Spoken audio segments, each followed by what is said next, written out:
अस्सलाम वालेकुम नाज़रीन, उम्मीद करता हूँ कि आप सब खैरियत से होंगे। 6 फरवरी 2022 सऊदी अरेबिया की आज की कुछ अहम तरीन अपडेट्स आपके साथ शेयर करूँगा। तो आप सबसे रिक्वेस्ट है कि आपने ये वीडियो एंड तक लाजमी देखनी है और अगर आप सऊदी अरेबिया के डेली अपडेट्स जानना चाहते हैं तो हमारा चैनल लाजमी सब्सक्राइब कर लें। तो पहले बात करेंगे कोरोना वायरस रिपोर्ट के बारे में। तो आज पूरे सऊदी अरेबिया से 3260 न्यू कोरोना वायरस के केसेस रिकॉर्ड हुए हैं। रिकवरी केसेस की बात करें तो 3878 रिकवरी केसेस हैं।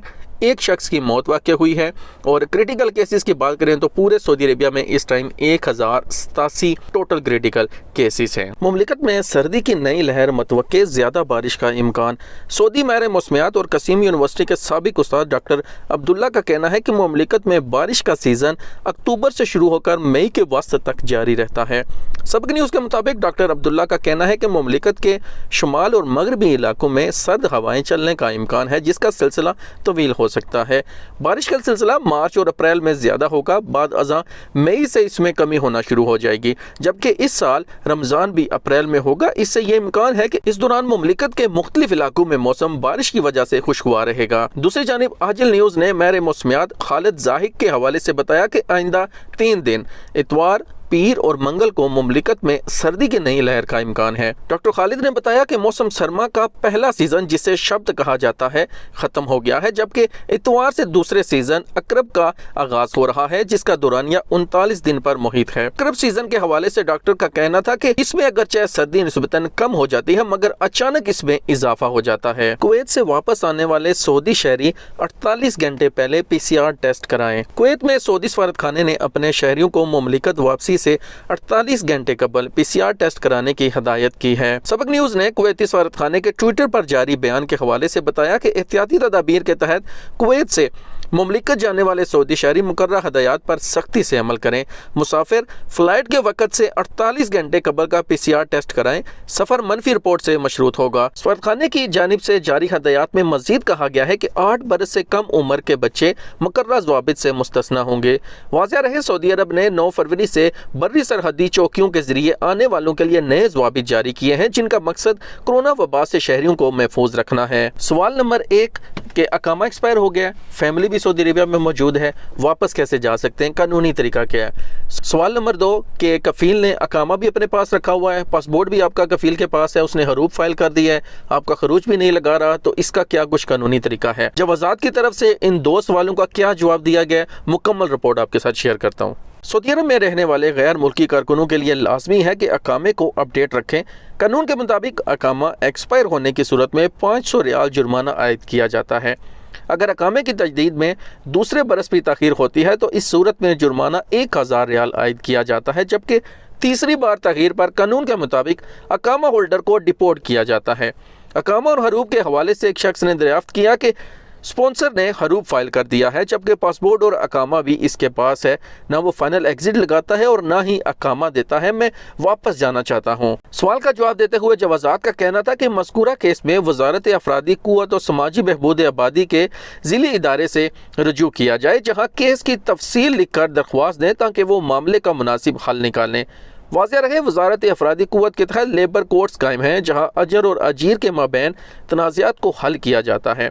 इस मद में वजारत अफरादी क़ुव्वत की ज़िली लेबर कोर्ट्स में दरख्वास्त दायर करने से कबल इस अमर का जायज़ा लिया जाए कि हरूफ फाइल किए जाने की वजूहात क्या थी। अदालत में हरूफ को चैलेंज करने के लिए ठोस और वाज़ेह सबूत का होना ज़रूरी है जिसमें यह साबित किया जा सके कि हरूफ गलत लगाया गया है।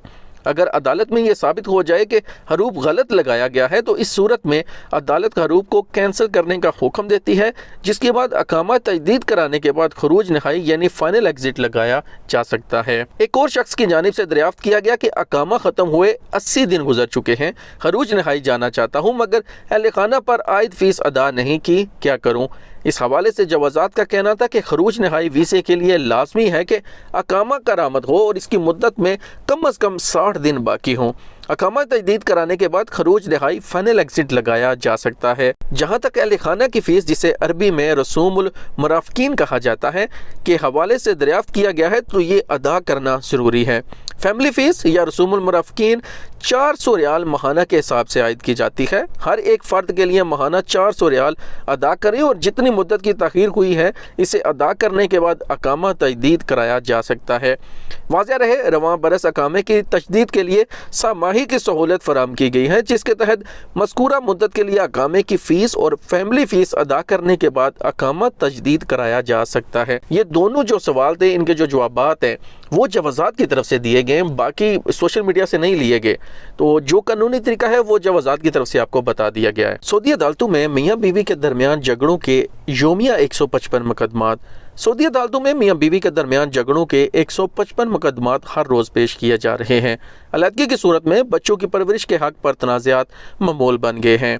अकाज़ अखबार के मुताबिक माहिरीन कानून का कहना है कि सऊदी अदालतों में तलाक के तनाज़ात के हवाले से योमिया 155 मुकदमात दायर किए जा रहे हैं। यह दादोशुमार पिछले 3 बरस के हैं। इन तनाज़ात में 60% का ताल्लुक बच्चे की परवरिश के हक़ से है। दमाम में आली अमूर की अपील कोर्ट में एक मुकदमा आया जिसमें माँ ने अपने बच्चों की परवरिश का हक तलब किया था। बच्चों की उम्रें 4 से 5 बरस के दरमियान थी। इससे कबल आली अमूर की प्राइमरी अदालत बच्चों की परवरिश का हक बाप को दे चुकी थी क्योंकि माँ दस्तबरदार हो गई थी। माँ ने अपील कोर्ट में मुकदमा दायर करके बच्चों की परवरिश का हक इस बुनियाद पर तलब किया कि उस वक़्त माँ बीमार थी, जिस वजह से उसे दस्तबरदारी दी गई थी। अब माँ सेहतियाब हो चुकी है, अपने बच्चों की परवरिश खुद करना चाहती है। सऊदी आला अदालती कौंसल अदालतों को हदायत दे चुकी हैं कि अगर अलहदगी के बाद मियाँ बीवी के दरमियान इख्तलाफ न हो तो ऐसी सूरत में बच्चों की परवरिश का इख्तियार माँ को दिया जाए। इसके लिए इसे मुकदमा दायर करने की ज़रूरत नहीं। फौजदारी की खसूसी अदालत के साबिक जज डॉक्टर यूसुफ अल-गामदी ने बताया कि दरअसल परवरिश के इस्तेकाक का फैसला बच्चों के मफाद को मद्देनज़र रख कर किया जाता है। बच्चों की परवरिश की जिम्मेदारी माँ और बाप दोनों की है। जज बच्चों के मफाद का तयन करके माँ बाप में से किसी एक को परवरिश की जिम्मेदारी देते हैं। खातून वकील नजूद कासिम ने बताया कि बाज़ सूरतें ऐसी हैं जिसमें बच्चों की परवरिश का इख्तियार बाप ही को दिया जाता है और माँ इससे महरूम हो जाती है। अगर बच्चा शिरख्वार है तो ऐसी सूरत में इसकी परवरिश का इख्तियार माँ को दिया जाएगा। नजूद कासिम ने मज़ीद कहा कि अगर बच्चे की उम्र 5 से 6 बरस हो तो ऐसी सूरत में बच्चा बता सकता है कि वो माँ बाप में से किसके साथ रहना चाहता है। सऊदी अरब में अबशर और तवक्कलना ऐप को ज़म करने का मंसूबा, सहूलतें क्या हैं? यानी अब 2 नहीं, सिर्फ एक ही एप्लीकेशन होगी। सऊदी अरब में अबशर और तवक्कलना ऐप को ज़म किए जाने का मंसूबा ज़ेर गौर है। तवक्कलना और अबशर को ज़म करने से शहरियों और गैर मुल्कियों को मुश्तरका प्लेटफॉर्म मैसर आएगा, जिससे इन्हें सरकारी मामलात को निपटाने में सहूलत होगी। अखबार 24 ने अल अरेबिया टीवी चैनल के ज़रिए बताया कि अबशर प्लेटफॉर्म और तवक्कलना मुमलिकत में काफ़ी अहम है। अबशर प्लेटफॉर्म के ज़रिए सरकारी मामलात अंजाम दिए जाते हैं, जबकि तवक्कलना ऐप कोरोना वायरस की वबा के दौरान जारी की गई थी, जिसका मकसद सऊदी शहरियों और मुकीम गैर मुल्कियों को कोरोना वायरस के बारे में मुतला करने के अलावा कोरोना टेस्ट और वैक्सीन का रिकॉर्ड रखना था। मुमलिकत में तवक्कलना ऐप हर एक के लिए लाजमी ही नहीं, इंतहाई अहम है, जिसके ज़रिए वैक्सीनेशन का रिकॉर्ड रखा जाता है। ऐसे अफराद जिन्होंने कोरोना से बचाव के लिए वैक्सीन नहीं लगवाई, ऐप पर इनका इम्यून स्टेटस नहीं होगा, जिसकी वजह से वो किसी भी जगह पर दाखिल नहीं हो सकते। अबशर और तवक्कलना को ज़म करने से शहरियों और मुमलिकत में रहने वाले गैर मुल्कियों को काफ़ी सहूलत होगी। एक ही प्लेटफॉर्म पर तमाम सहूलतें मैसर होंगी।